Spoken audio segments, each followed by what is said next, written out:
একদিন তুমুল ঝড় বৃষ্টি। হঠাৎ বৃষ্টি নামতে একজন ধর্মপ্রাণ ভদ্রলোক দৌড়ে বাড়ি ফিরে যাচ্ছেন। নাসিরুদ্দিন তাকে এভাবে ছুটতে দেখে বললেন, বৃষ্টি মানে কি? স্বর্গ থেকে আল্লাহ পানি আমাদের দরকারে ঢালছেন। মেঘের পানি আল্লাহর একমাত্র আশীর্বাদ। তো তাকে ভয় করে আপনি দৌড়ে বাড়ি ফিরে যাচ্ছেন? এরকম করা আপনার কোনোদিনও উচিত নয়, কারণ পানি ছাড়া তো আমরা বাঁচতে পারি না।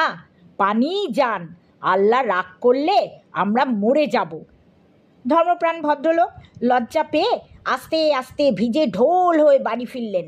সর্দি জ্বরে বিছানা নিতে হলো তাকে বেশ কয়েকদিন। দিন কয়েক বাদেই আবার দেখলেন তুলকালাম তুফান, সঙ্গে পানি। সেদিন ওই ভদ্রলোক কম্বল মুড়ি দিয়ে জানলার কাছে বসে আছেন। স্পষ্টভাবে দেখতে পেলেন তিনি যে নাসিরুদ্দিন দৌড়ে দৌড়ে বাড়ি যাচ্ছেন, ঝড় জল মাথায় নিয়ে। ভদ্রলোক তখন অবাক হয়ে বললেন, মোল্লা, বৃষ্টির পানি নাকি আল্লাহর আশীর্বাদ?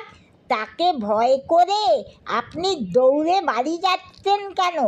এর কারণ তো আমি বুঝতে পারছি না। নাসিরুদ্দিন দৌড়তে দৌড়তেই এর জবাব দিলেন, আমি দৌড়াচ্ছি অন্য কারণে। দৌড়ানোর ভয়ে আস্তে আস্তে হেঁটে কি নিজের ইচ্ছায় আমি আল্লাহর আশীর্বাদী বৃষ্টির পানিতে বেশি পা ফেলতে পারি? তাতে আমার ওপর আল্লাহর ভীষণ রাগ হবে। এটা কি বোঝেন না?